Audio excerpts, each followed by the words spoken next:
Woo!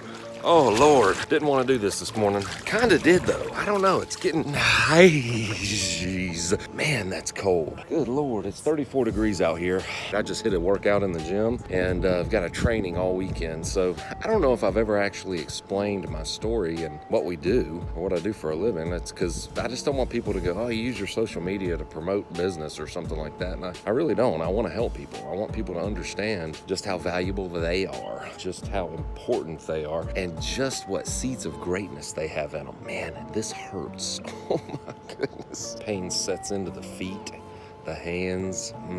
It'll be good by minute 45 here. So I've had a crazy career. I've been in sales and sold payroll, sold cell phones. I was a waiter and a bartender in college. That's how I put myself through college. Nobody paid for anything for me in college. If I wanted to go, I had to pay for it. And so I always had jobs going through college. Fortunately, I found waiting tables quickly, and I was able to make pretty good money. Went to school at Appalachian State, and that was back before they had won any kind of national championships. And the school, I think, probably had 8 or 10,000 people. Kind of telling you where I came from. I came from Black Mountain, North Carolina, poor. My dad struggled off and on. He had different jobs where he would get fired or he'd have his own business and he struggled. And my grandparents always had to step in, when the lights got cut off, there wasn't enough money for food and stuff like that. And I learned a lot from them. That'll be another story time, but that's kind of where I came from. Grew up like that.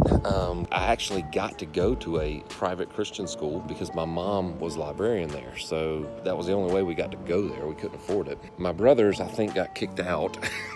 They ended up in public school. The last half of my senior year, I left that school and I graduated from public school. Last half of the senior year, you're like, there's probably a story there. Yeah, there's a story there.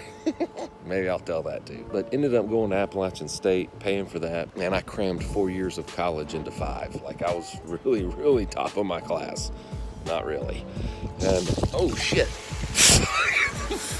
The fucking fountains just came on and scared the shit. That means it's that's the freeze control kicking on so the water doesn't freeze. That scared me. In college, I played rugby and I was president of the rugby team and just had a ball. That's where I met my wife, now current wife. I mean, the only one I've had so far.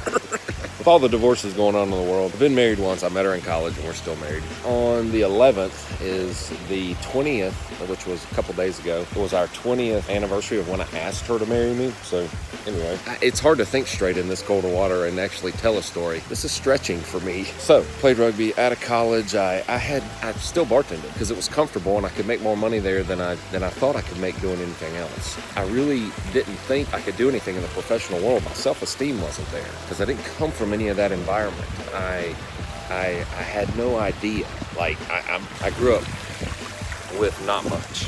So, God, that's freezing, man. But when you get out, hell, that makes the 34-degree temperature out here not feel so freaking bad.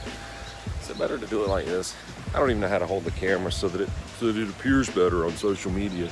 I haven't taken that social media class. But anyway, from that poor kid to, we got a fun life now, right? And I want to tell people about the journey along the way because the power's in the journey and the memories, the fun is in the journey. Like, it's cool. Like, some people, if you see this, you're like, well, that's easy for you to say. You live in a multi-million-dollar house and pool and all this stuff. Yeah, well, I didn't come from that. So it should give you hope that if that's what you want, you can get it. It's not that important to me now because I've had it. But the important thing is for the ability, and that's why I love social media, is to share the journey, right? And so I'm going to share more of that. And I'm getting in this freezing pool and doing the cold water, and it's to create discomfort. It's to create, and I'm still standing in 34-degree temperature with water, wet. So anyway, I'll jump on here and talk some more when I'm not so cold, and we'll talk about the journey and why it's important and why I want to share it with you.